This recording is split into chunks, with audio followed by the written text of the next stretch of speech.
이 땅 위에 비길 것이 없습니다. 주의 은혜 누리는 우리 귀한 성도님들 되시기를 주님의 이름으로 축복합니다. 네, 2시 탈출 컬투쇼에서 들은 이야기입니다. 웃긴 얘기를 하는 거죠. 네. 한 여성이 보낸 사연인데, 이제 이 여성이 회사에서 회식을 거하게 하고 택시 타고 집에 돌아오는데 뱃속에서 난리가 났습니다. 그분이 소식이 오신 겁니다. 상황을 보니까 집까지 도저히 견딜 수가 없을 것 같아서 택시기사분에게 급하게 인근 공원에서 일단 내려달라고 했습니다. 그리고 공원에서 내리자마자 뛰었어요. 숲을 찾았습니다.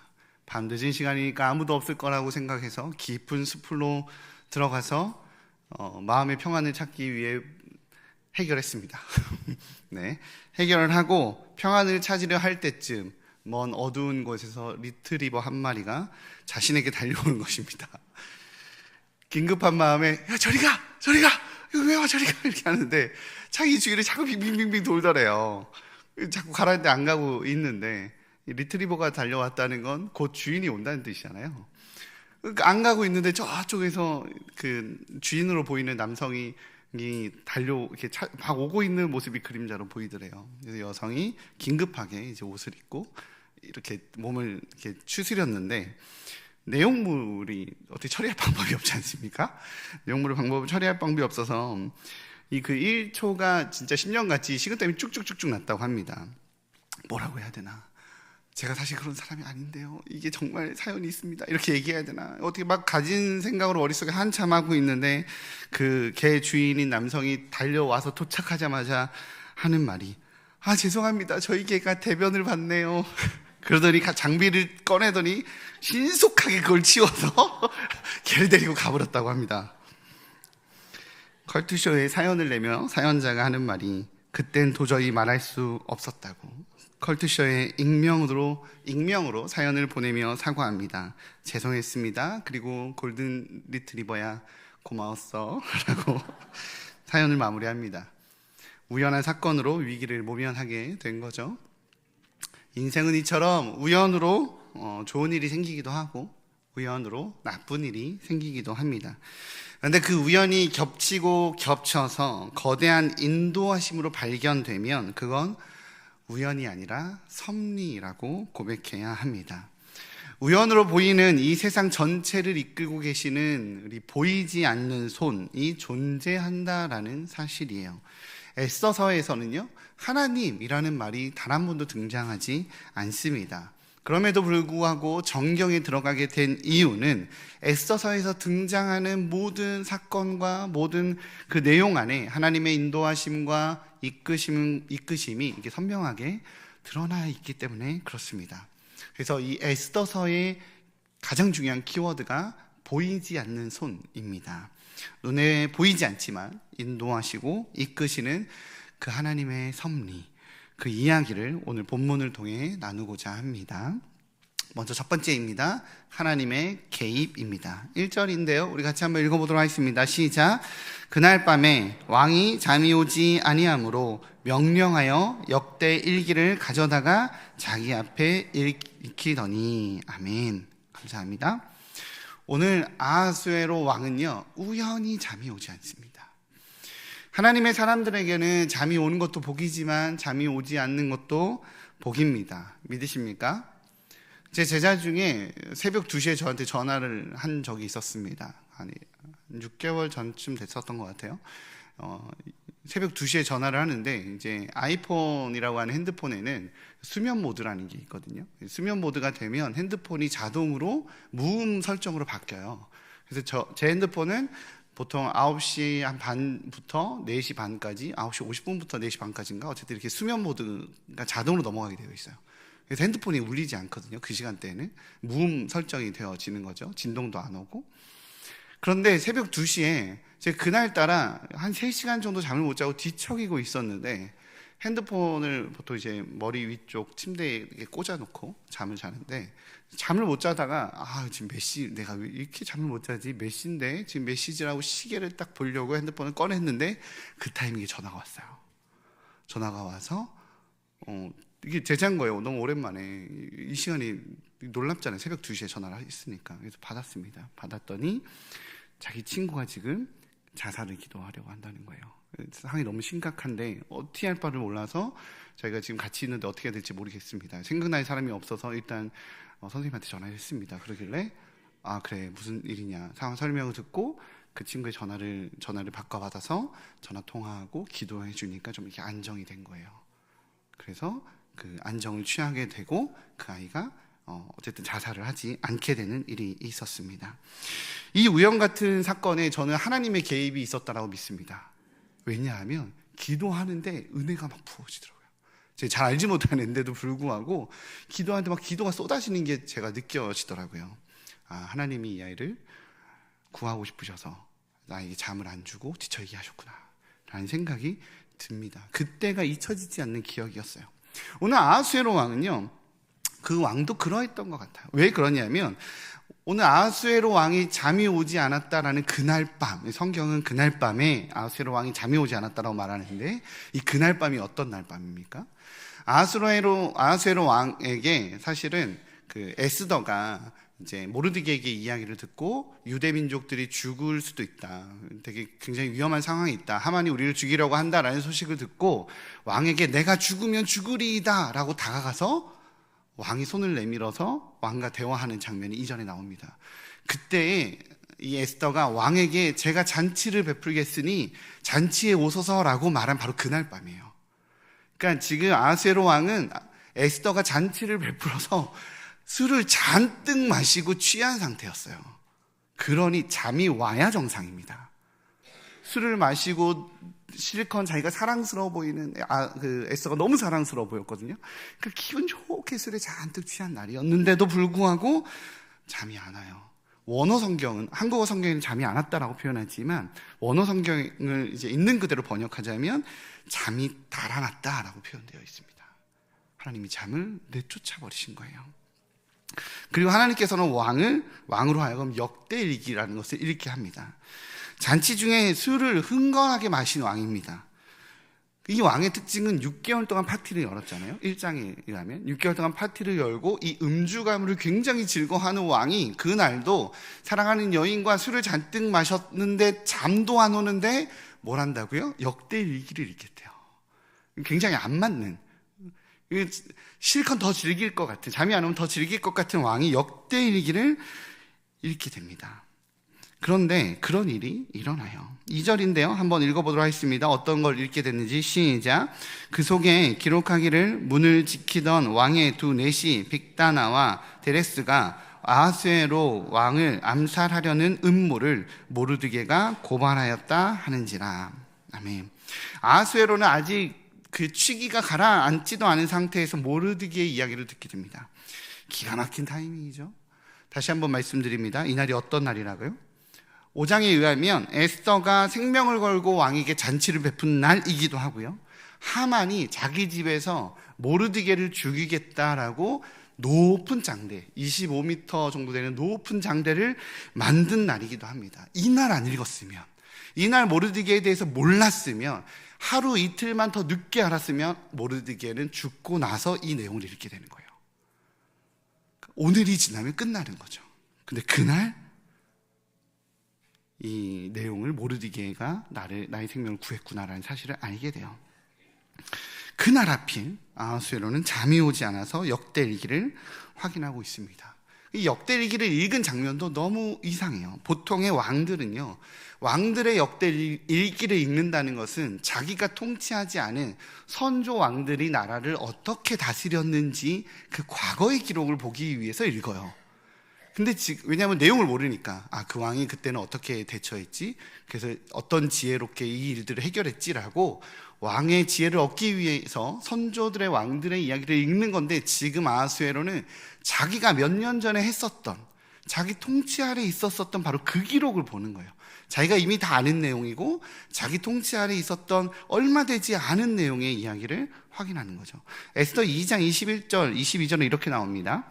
모르드게가 대궐 문에 앉아있을 때 문을 지키던 왕의 내시 빅단과 데레스 두 사람이 원한을 품고 아하수에로 왕을 암살하려는 음모를 꾸민 것을 모르드게가 알고 왕후 에스더에게 알리니 에스더가 모르드게의 이름을 왕에게 알린지라.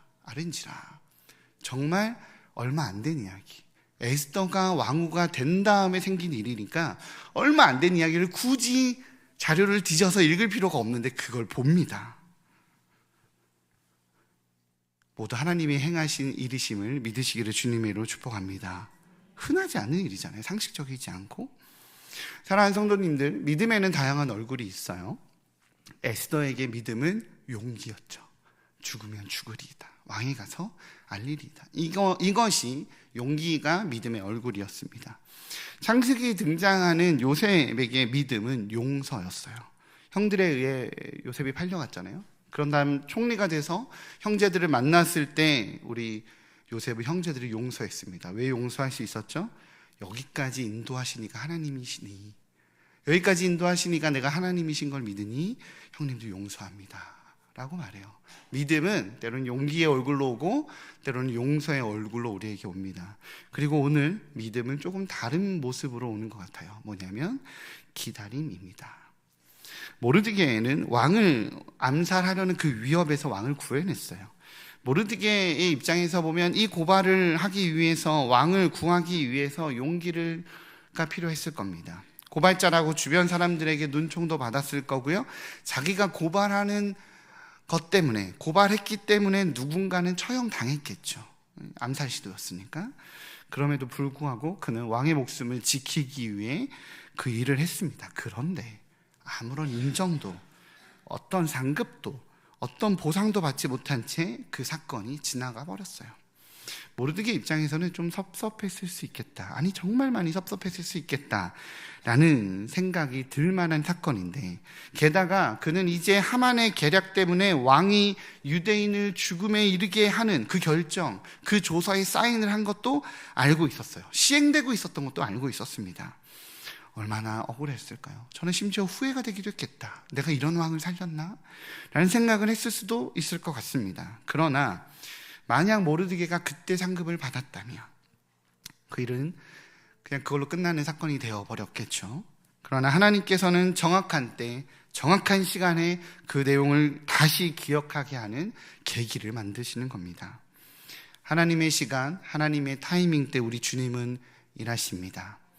에스더를 통해서 이스라엘 민족 전체를 구원하시고자 하는 그 기막힌 타이밍에 우리 주님은 일하신 것입니다. 사랑하는 성도님들, 인생을 살다 보면 나의 시간과 하나님의 시간이 맞지 않을 때가 있습니다. 나는 주님, 바로 지금입니다.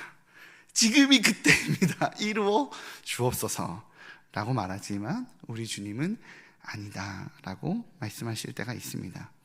제가 목회자로서 이런 경험을 할 때가 참 많아요. 언제나 충분한 이유는 있습니다. 분명히 지금이라고 말할 만한 명분과 내용과 이유가 있을 때가 있는데요. 그러나 우리 주님께서 아니다 라고 말씀하시면 우리는 기다려야 합니다. 기다릴 수밖에 없어서 버티는 것이 아니라 기다리는 것을 말하는 겁니다. 이 기다림은 그냥 버티는 게 아니에요. 이 기다림은 의심하지 않는 걸 말하는 거예요. 이 기다림은 불평하지 않는 것을 말하는 겁니다. 원망하지 않는 것을 말하는 겁니다. 왜냐하면 우리 주님께서 우리 생각을 넘어서 일하시는, 그 완벽한 타이밍에 일하시는 분이기 때문에 그렇습니다.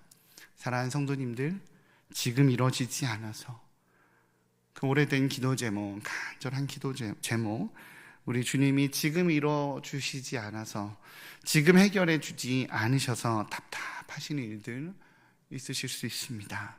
그래서 속상하신 분들도 있을 수 있겠다라는 생각이 듭니다. 그러나 믿음에는 기다림이 필요합니다. 우리의 타이밍이 아니라 하나님의 타이밍이 더 완벽하기 때문에 그렇습니다. 잊지 않으셨으면 좋겠어요. 우리 주님은 반드시 개입하셔서 반드시 당신의 뜻을 이루실 것입니다. 그 사실을 알고 신뢰하기에 감사의 기다림으로, 설레는 기다림으로 지금을 감사함으로 보내요. 하나님의 때를 성취하시는 우리 일산 충신의 성도님들 되시기를 주님의 이름으로 축복합니다. 두 번째는요, 하나님의 위로입니다. 오늘 본문 11절인데요 같이 한번 읽어보도록 할게요. 시작.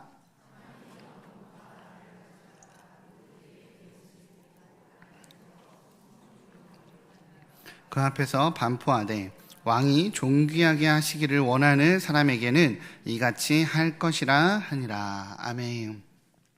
그날 밤, 잠이 오지 않았던 그날 밤, 왕은 놀라는 마음으로 신하들에게 모르드게에 행한 보답이 있는지 물어보죠.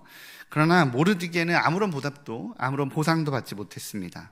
그 사실을 안 왕은 하만을 불러들여요. 이 타이밍이 참 놀라운 건, 다시 말씀드리지만 그 늦은 시간에 왕궁 뜰에 있는 사람을 찾았는데, 그런데 하필 그 시간에 하만이 와 있는 거예요. 너무 이상하지 않습니까? 5장에 의하면 하만은 에스더가 베푼 잔치를 실컷 누리면서 왕과 함께 먹고 마시는 시간을 보냈고, 그리고 집으로 돌아갔습니다. 집으로 돌아가서 모르드게를 매달 그 높은 장대, 25m 장대를 세운 거예요. 그럼에도 불구하고 모르드게가 꼴보기 싫어갖고 저걸 어떻게 하지 이러고 있으니까 아내가 내일 왕에게 가서 모르드게를 죽이도록 허락을 받으세요. 그러면 그렇게 하세요 라고 얘기를 합니다. 하만은요, 유대민족 전체를 처형하는 것에 대해서 이미 왕에게 허락을 받은 상태였어요. 그 정책이 시행되도록 이미 파발은 전국으로 흩어지고 있었고 일은 진행되고 있었습니다. 그러니 유대 사람 중에 한 명, 그 한 명을 자신의 손으로 직접 처형하는 것을 허락받는 거 어렵지 않겠다라는 생각이 들었던 거예요. 이미 날짜는 정해졌고 한 8개월, 9개월 뒤면 이제 처형이 진행되는데, 그 일들이 진행되는데, 왕에게 가서 어차피 죽을 사람이고 유대인이고 제가 왕에게 말한 그 사람인데 그 사람만큼은 제가 빨리 좀 하고 싶습니다 라고 하면 허락해 줄 것 같은 거죠. 어렵지 않을 것 같습니다. 400만 명을 죽이는 조서에 사인했으니 한 명 어렵지 않을 거라고 생각했던 것 같아요. 그런데 생각해보면 하만은 왕이 잔치를 누리고 집에 가서 기둥을 세웠으니 시간이 꽤 많이 늦었을 거예요. 꽤나 많이 늦은 저녁 시간이었을 겁니다. 그 늦은 시간에 그는 왕궁으로 찾아갑니다. 왜 갔을까요? 퇴근해서 집에 갔는데, 왕이 베풀어준 잔치 실컷 누리다 집에 갔는데 다시 돌아온 거예요. 왜 왕궁에 왔을까요? 하만의 아내는 내일 가서 왕에게 허락받으라고 했는데 4절에 보면 하만이 자기가 세운 나무에 모르드게 달기를 왕께 구하고자 하여 하루를 못 견디겠는 거죠. 내일 말씀드리면 되는데 그걸 못 견디겠어갖고 그 밤에 굳이 왕궁으로 찾아온 겁니다. 못 기다리겠는 겁니다. 그리고 결정적으로 하만은 어떤 마음이 있는 거냐면, 그 늦은 시간이라 할지라도 자기가 원하면 왕을 만날 수 있다라고 생각하는 사람이었어요. 그 늦은 시간에 자기가 찾아간다 할지라도 이 왕국의 2인자인 자기가 원하면 왕이 자기를 만나줄 거라고 착각한 겁니다. 그러니 왕궁에 찾아갔죠. 자신의 권세와 지위와 지지받음에 취해 있었습니다. 그는 자신이 찾아가면 왕이 만나줘야 하는 사람이라고 생각하는 사람이었어요. 그런 타이밍에 왕이 하만을 부릅니다. 생각의 관성이라는 것이 있는데요, 새로운 상황이 발생되면 그 새로운 상황이 발생된 관점에서부터 다시 생각을 해야 되는데, 생각에도 관성이라는 게 있어서 이 과거에 생각하던 생각과 지금의 상황을 따로 떼어보지 않고 연결해서 생각하는 겁니다. 아무 관계없는 사건을 연결해서 해석하는 거죠. 하만은 지금 이 순간 왕의 이 절대적인 지지와 자신의 인정받음에 취하여 흥분 상태로 왔습니다. 그 생각에 흥분 상태로 와 있는데 왕이 하만인 자기를 불러서 하는 말이, 내가 존귀하게 여기는 사람은 어떻게 해야 될까라고 묻고 있는 거예요. 그러니 확신하는 거죠. 내가 그구나. 왕이 생각하는 그 존귀한 사람이 나구나. 이 늦은 시간에 찾아와도 나를 만나주는 왕, 그가 존귀하게 여기는 사람은 당연히 나지. 그래서 그는 자기가 누리고 싶었던 그 소원을 말합니다. 8절과 9절입니다. 같이 읽겠습니다. 시작. 왕께서 입으시는 왕복과 왕께서 타시는 말과 머리에 쓰시는 왕관을 가져다가 그 왕복과 말을 왕의 신하 중 가장 존귀한 자의 손에 맡겨서 왕이 존귀하게 하시기를 원하는 사람에게 옷을 입히시고 말을 태워서 성중 거리로 다니며 그 앞에서 반포하여 이르기를, 왕이 존귀하게 하기를 원하시는 사람에게는 이같이 할 것이라 하게 하소서 하니라. 아멘. 이 모든 요구를, 하만이 한 이 모든 요구를 누구에게 행합니까? 모르드게에게 행해요. 죽이고 싶었었던 사람에게 자기가 원하고 소원했던 그 모든 것들, 왕의 옷을 입히고 왕관을 씌우고 왕의 말을 타고 그 앞에서 몰게 하는 것을 하게 됩니다. 저는 이 장면이 모르드게를 향한 하나님의 위로 같습니다. 왕의 왕복을 입고 왕의 말을 타고 왕의 관을 쓰고 거리를 다니기를 저는 모르드게가 그렇게 기뻐했을 거라고 생각하지는 않아요. 왜냐하면 그의 머릿속은 이 백성들에 대한 걱정으로 가득 차 있었거든요. 오늘 이렇게 왕관을 쓰고 왕복을 입기 원했었던 건 사실 모르드게가 아니라 하만입니다. 모르드게는 12월 13일이 되면 유다 민족들 모두가 도륙당하고 자기도 도륙당하는 상황에 처해 있습니다. 그러니 마음이 편할 수 없죠. 기뻐할 수 없습니다. 절대적인 위협 가운데 있는 모르드게에게 지금 이 상은 그렇게 중요한 건 아닐 수 있어요. 이 상은 많은 것을 가졌음에도 불구하고 더 누리고 싶었었던 그냥 그 하만의 욕심이었을 뿐입니다. 그러나 저는 이 장면이 모르드게를 향한 하나님의 위로 같습니다. 유대 백성들의 고통과 위기를 한 몸에 품고 있는, 나 잘 되는 것, 내 원하는 거 이루는 것에 관심이 있지 아니하고 하나님의 백성들의 안위를 걱정하고 그 마음에 품고 있는 그 모르드게를 바라보며 하나님이 주시는 위로로 보입니다. 때로는 우리 주님의 응답이 너무 더디고 멀어 보일 때가 있습니다. 그러나 그럼에도 불구하고 그 과정에서 그 과정까지 나아가는 시간 동안에 그래도 가만히 묵상해 보십시오. 그 안에 우리 주님의 위로가 있습니다.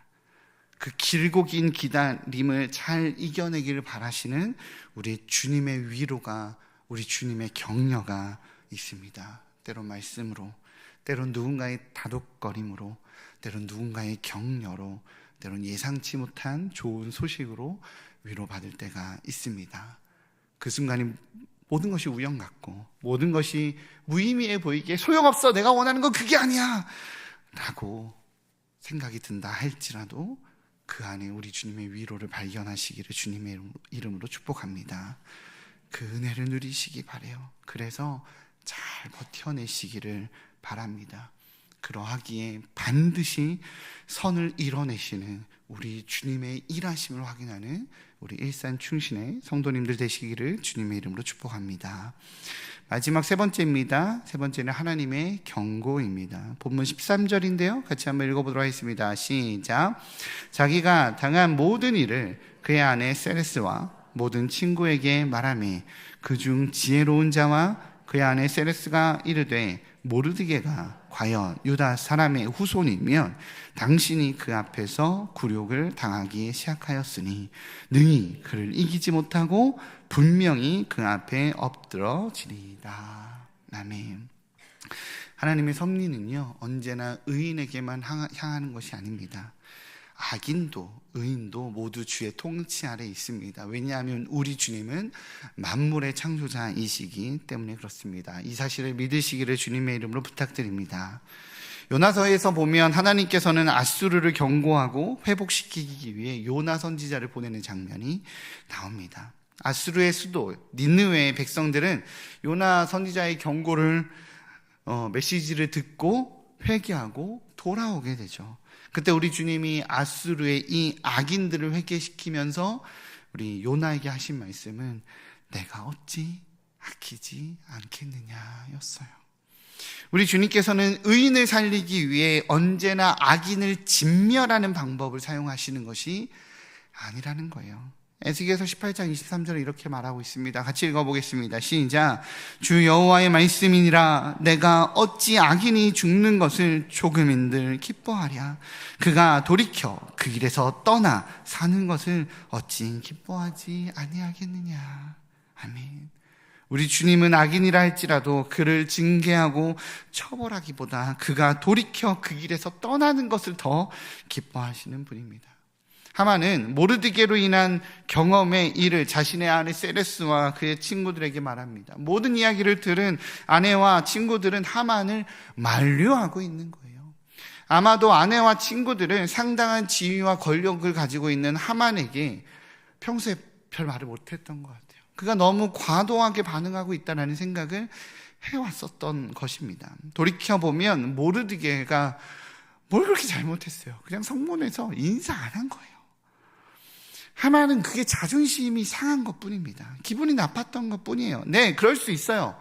괘씸하다고 생각할 수 있습니다. 그러면 모르드게 걔 불러갖고 개인을 처벌하거나 벌을 주거나 징계하거나 경고하면 됩니다. 그런데 하만은 유다 민족 전체를 말살시키며 이 페르시아 왕국을 피바다로 만들려고 했습니다.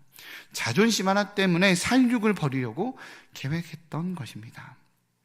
큰 재산, 1만 달란트를 왕에게 헌납하면서까지 이걸 하려고 했습니다. 누가 들어도 상식적이지 않고 누가 들어도 이성적이지 않습니다. 그런데 아무도 하만을 말리거나 제지하지 못했습니다. 심지어 왕까지도 하만이 제공하는 물질을 받아들이고 그의 편을 들어주며 조서에 사인을 했으니 누구도 막을 수 없었어요.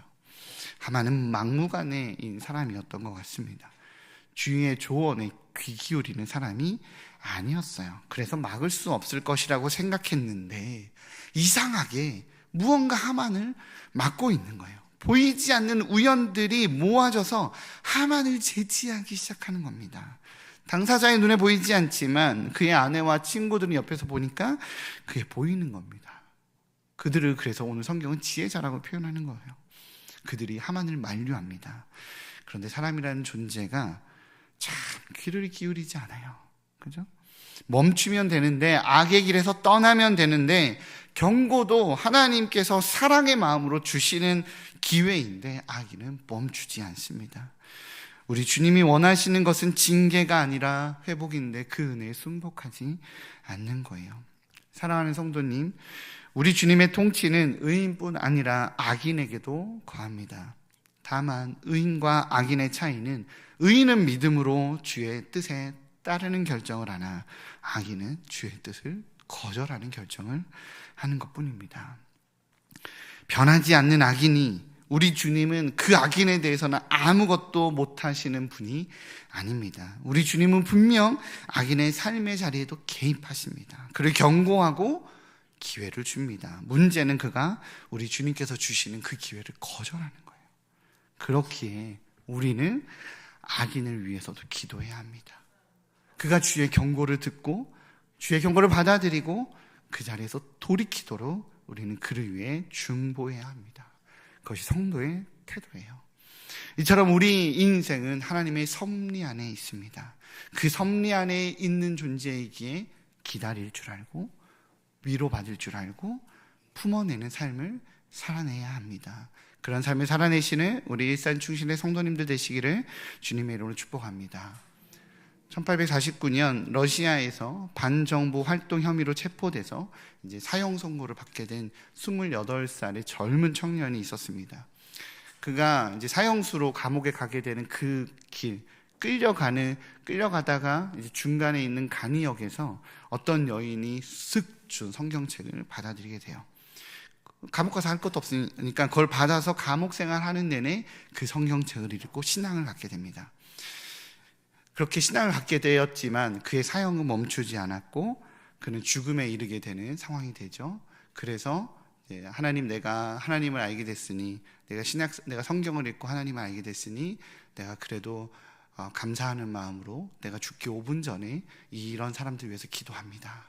그럼에도 불구하고 이제 사형 선고가 1분 남아서 이 집행관들이 사형을 진행하려고 막 움직이기 시작하니까 죽음의 공포가 확 몰려왔대요. 확 몰려오던 차이 저 먼 거리서 한 사람의 황제 칙서를, 한 병사가 막 달려오면서 황제 칙서를 전달해요. 니콜라스 1세의 감형 조치가 사형 집행 1분 전에 도착을 합니다. 그 니콜라스 1세는 어떤 칙령을 내리냐면 사형이 아니라 시베리아로 유배 보내는 걸로 결정하는 칙서였습니다. 그 칙서가 사형 1분 전에 도착해서 그 청년은 죽음의 문턱에서 살아남게 돼요. 그가 러시아의 대문호 도스토옙스키입니다. 사형 집행에서 살아남았지만 그는 이후 시베리아 감옥에서 4년이라는 이 생활을 보내게 되는데요. 혹한의 추위와 고통스럽고 힘겨운 시간을 보냈지만 그는 뭐라고 고백하냐면 그 4년의 시간이 내 인생에 가장 가치 있고 뜻깊은 시간이었다라고 고백합니다. 왜냐하면 그 사형 전에 느꼈었던 그 1분 동안에 느꼈었던 죽음의 공포를 가지고 시베리아에 가서 신앙을 품고 보니 머릿속에 그 놀라운 소설들이 막 써지더라는 거예요. 그래서 그곳에서 죄와 벌, 카라마조프의 형제들 같은 수많은 불후의 명작들을 저술하게 되는 초석을 그곳에서 세우게 됩니다. 이 모든 과정을 통해 도스토옙스키는 구원받은 자신의 인생이, 구원의 깊이를 남긴 자신의 인생이 하나님의 섭리 안에 있었다라고 고백하는 그런 삶을 살게 됩니다. 사랑하는 성도님들, 오늘은 스승의 주일입니다. 우리는요 모두 주님의 그 놀라운 섭리로 인해 오늘 이 자리에서 예배자로 있는 존재가 되었습니다. 믿으십니까? 어려움도 있고 교회 생활 하다 보니 속상할 때도 있고 힘겨울 때도 있으시겠지만 그래도 주의 섭리로 우리가 이렇게 신앙인으로 살아가고 있습니다. 그 중에서 특별히 우리 주님께서 섭리의 통로로 사용하셨던 우리 스승들 기억하셨으면 좋겠습니다. 어쩌면 내가 기억도 못하는 어린 시절일 수도 있어요. 우리 교사 선생님들, 교사들, 교사로 섬기시는 분들 꽤 있으신데 잘해줬는데 부서 옮기고 떠나고 나니까 기억도 못하는 애들 속상하시죠? 그런 일들이 있을 수 있습니다. 어쩌면 우리도 그랬을 거예요. 내가 기억도 못할 수 있지만 그때 누군가의 헌신과 수고로 내 삶을 돌봐준 그 교회학교 선생님의 헌신으로 내가 여기 있게 된 것입니다. 가슴 졸이며 나를 돌본 순장님들 또한 계셨을 것입니다. 말씀으로 잘 양육하려고 몸부림쳤었던 그 전도사님, 그 목사님 거쳐 오시며 이 자리에 계시게 된 것일 겁니다. 그분들을 통해, 그분들의 헌신을 통해, 그분들의 수고를 통해 우리 주님은 놀라운 섭리로 우리를 여기까지 인도하셨습니다. 그리고 그 섭리 안에 거하며 또 한 생명을 구원하기 위해 애쓰는 교사로 계시는 분들 또한 계실 것입니다. 그 수고와 헌신과 섬김과 기다림과 용서와 위로 안에 우리 주님을 발견하는 일산 충신의 성도님들 되시기 바랍니다. 그리하여 모든 것이 은혜일 수밖에 없는 인생이기에 오늘도 내 삶의 모든 우연 속에서 주의 섭리를 나는 발견합니다 라고 고백하는 삶을 살아가시기를 주님의 이름으로 축복합니다. 기도하겠습니다. 우리 함께 좀 기도하며 고백하며 나아가겠습니다. 사랑의 주님, 나에게 의미 없다라고 말했었던 그 위로가 하나님의 위로였군요. 덕분에 내가 여기까지 버틸 수 있었군요. 하나님, 그때 그 우연이 하나님의 개입이었군요. 그래서 내가 안전할 수 있었던 거네요. 등등 우리 삶에 개입하신 우리 하나님의 손길들을 좀 묵상하고 또한 그 손길 가운데 축복의 통로로 쓰임받으셨었던 우리 교사들을 좀 축복하면서 이 시간 하나님 앞에 고백하며 나아가도록 하겠습니다. 기도하겠습니다. 사랑해 주님 감사합니다. 하나님, 애써서를 바라보니 보이지 않는 하나님의 손이 계심을 믿습니다. 주님, 내가 잘 버틴 줄 알았고 내가 상처받았음에도 불구하고 내가 잘 결정한 줄 알았는데 주님, 돌아보니 다 하나님의 은혜였습니다. 주님이 돌보셨고 주님이 은혜 주셨고 주님이 만져주셔서 주님, 내가 여기까지 있게 된 것입니다. 주님 감사합니다. 하나님, 때로는 부모님의 강권일 때도 있었고요, 때로는 포기하지 않고 귀찮게 하는 그 선생님의 그 또 목사님의 요청일 때도 있었습니다. 왜 이렇게 귀찮게 하는 거야? 라고 말하는 믿음의 동료들의 간청이었을 수 있었습니다. 그때는 때로는 불쾌했을 수도 있고 때로는 기분 나빴을 때도 있었지만 주님, 돌아보니 다 하나님의 은혜였고 돌아보니 우리 하나님의 손길이었고 돌아보니 하나님의 위로였습니다. 주님, 그 위로와 그 섭리와 그 개입을 아버지 내가 늘 목도하고 묵상하기에 하나님 주님의 섭리 안에 있다고, 내가 주의 돌보심 안에 있다라고 고백하는 믿음의 삶 되게 허락하여 주옵소서. 감사합니다. 사랑해 주님 감사합니다. 내 삶의 작은 낙엽 하나도, 내 삶에 일어나는 작은 우연 하나도 나를 사랑하시는, 나를 귀히 여기시는 주님의 손길임을 믿습니다. 그 손길을 누리는 삶 되게 허락하여 주옵소서. 그 손길을 알아보는 지혜자 되게 허락하여 주옵소서. 그러하게 이 땅에 살지만 하늘에 속한 자로 살아가는 저희들 되게 하여 주옵소서. 이 모든 말씀 우리 주 예수 그리스도의 이름으로 기도합니다. 아멘.